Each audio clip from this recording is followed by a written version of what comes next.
RTI के दुरुपयोग पर रोक लगाने के लिए मुख्यमंत्री को ज्ञापन। पूर्व विधायक अरविंद राणा ने मुख्यमंत्री को पत्र लिखकर ज्ञापन प्रस्तुत किया।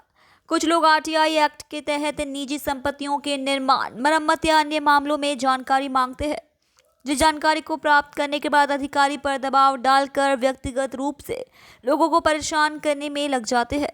वे संपत्ति मालिकों से पैसे की मांग करते हैं और निर्माण को तोड़ने की धमकी देते हैं।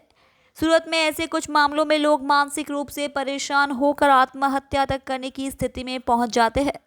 व्यक्तिगत रूप से आरटीआई का उपयोग करके सामान्य लोगों को परेशान करने वालों के खिलाफ कार्यवाही की जानी चाहिए। देश में और राज्य में राइट टू इन्फॉर्मेशन एक्ट 2005 અત્યારે અમલમાં છે। સામાન્ય રીતે આ આરટીઆઈ એક્ટ જે છે એ કોઈપણ સામાન્ય નાગરિક સરકારની કોઈપણ જાહેર બાબતોની જે વિગતો હોય તે આ માહિતી અધિકાર દ્વારા એ માંગી શકે છે। પરંતુ આ આરટીઆઈની આડમાં કેટલાક તત્વો, કેટલાક આરટીઆઈ એક્ટિવિસ્ટો દ્વારા ખાનગી માલિકીની જે મિલકતો છે કે જે લોકો પોતાનું ઘરનું ઘર બનાવતા હોય એવા લોકોની પ્લાનની માંગણી કરે, નકશાની માંગણી કરે, કોઈ મકાન રિપેર કરતું હોય તો એ રિપેરિંગ કામ કરનારાઓની પણ માહિતી માંગે આરટીઆઈ એક્ટ હેઠળ। અને માહિતી આવ્યા પછી એ વ્યક્તિને બ્લેકમેલ કરવામાં આવે, અધિકારીને બ્લેકમેલ કરવામાં આવે અને સામાન્ય નાગરિકોને પાસે પૈસા ઉઘરાવવાનું એક જબરજસ્ત કૌભાંડ એ સુરત શહેર અને રાજ્યભરમાં ચાલી રહ્યું છે। ત્યારે આવા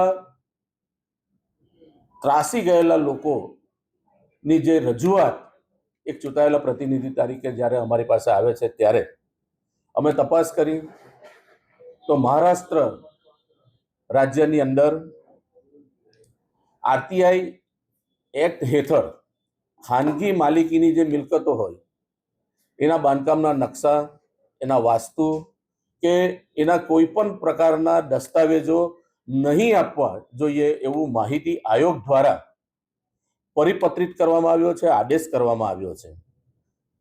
આદરણીય ગુજરાત રાજ્યના મુખ્યમંત્રી માનનીય શ્રી ભૂપેન્દ્રભાઈ પટેલ સાહેબને આની વિગત સાથે મેં વિગતવાર એક પત્ર લખ્યો છે અને પત્ર દ્વારા માંગણી કરી છે કે જો મહારાષ્ટ્ર સરકાર દ્વારા આરટીઆઈ એક્ટ હેઠળ ખાનગી માલિકીની મિલકતોની માહિતી નહીં આપવાનો જે આદેશ છે એ આદેશ ગુજરાત રાજ્યમાં પણ બહાર પાડવામાં આવે અને રાજ્યની તમામ નગરપાલિકા અને મહાનગરપાલિકાઓમાં ખાનગી માલિકીની મિલકત ધરાવનાર લોકોની આરટીઆઈ એક્ટ હેઠળ આવી માહિતી નહીં આપવી જોઈએ એવી મેં માંગણી અને રજૂઆત માનનીય મુખ્યમંત્રીશ્રીને કરી છે।